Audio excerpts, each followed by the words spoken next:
Bonsoir. Donc je vais tourner une petite vidéo là en impro, total impro, donc je suis même pas chez moi, j'ai qu'un téléphone pour filmer, donc j'ai pas préparé la vidéo, je peux pas la monter, je la sors comme ça.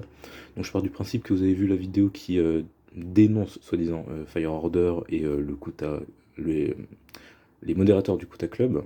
Donc je pars du principe que vous l'avez vu. Si vous l'avez pas vu, allez la regarder avant de visionner cette vidéo. Alors, donc il y a beaucoup de gens qui m'ont envoyé la vidéo. Et toutes les personnes qui me l'ont envoyé ou à qui j'en ai parlé en privé, hors Fire Order bien sûr, y croient. Donc pour ces personnes-là, c'est véridique.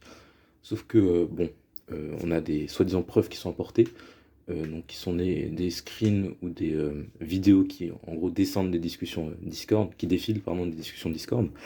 Mais à aucun moment on voit la personne cliquer sur le profil de Fire Order pour confirmer que c'est bien Fire Order.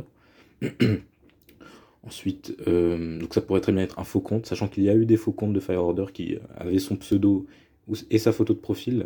Ça, il y en avait même les derniers mois. Mais j'avais rien soupçonné, pour moi c'était juste. Enfin, il y en a toujours eu, donc je m'étais pas inquiété. Et puis même, on peut très bien modifier aussi des captures d'écran, mais c'est quand même plus difficile. Donc moi je pense que c'est plutôt des faux comptes. Ensuite, si on analyse la façon de parler, elle est assez différente de Fire Order. Donc on pourrait se dire que Fire Order change de façon d'écrire, mais c'est assez bizarre parce que dans les screens, on voit qu'il a toujours une façon soutenue de s'exprimer comme le Fire Order qu'on connaît, sauf qu'il fait quand même quelques fautes. Le Fire Order qu'on connaît, le vrai Fire Order, quoi, fait très très très peu de fautes, et quand il fait des fautes, c'est relativement rare, et c'est des fautes d'omission. Par exemple, il va oublier un S, par exemple, quand il s'exprime à la deuxième personne du singulier, ou des fautes comme ça. Là, on a des accents en moins et des choses comme ça. Ça a tilté directement pour moi. Euh, et ensuite, si euh, il essayait de changer de façon de s'exprimer, pourquoi est-ce qu'il continuerait de s'exprimer de façon soutenue tout en faisant plein de fautes? C'est assez étrange. Donc, je pense que c'est bien des gens qui se font passer pour Fire Order et non Fire Order directement. Ensuite, il y a des gens qui disent, qui me sortent l'argument, oui, mais c'est quand même un youtubeur de plus de 100 000 abonnés qui a fait la vidéo. Mais et alors, qu'est-ce que ça change? Et puis le youtubeur a rapporté que c'est quelqu'un qui est venu lui rapporter toutes ces soi-disant preuves. Je veux dire, la personne en question aurait très bien pu mentir, c'est pas le youtubeur lui-même qui a fait ça. Et comme dit, le youtubeur n'a pas apporté de réelles preuves. Il y avait juste des screens et des choses comme ça, mais des screens c'est falsifiable. Et on peut très bien utiliser des faux comptes. Il faut arrêter d'être dupe.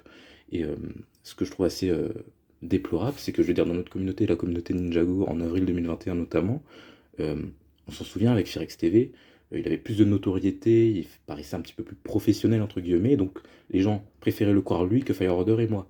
Et donc moi je m'attendais là à ce que, avec toute notre histoire, nous, la communauté Ninjago, avec toutes les erreurs qu'on puisse produire, eh à ce que les gens aient plus de recul.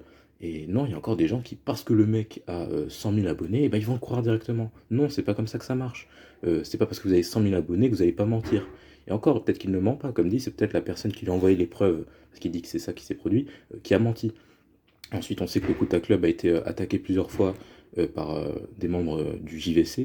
Donc il y a de fortes chances que ce soit ces personnes-là qui aient fait ces fausses preuves, sachant qu'il y en a qui ont rejoint les Ninja Girls aujourd'hui pour un petit peu troller ou critiquer Fire Order.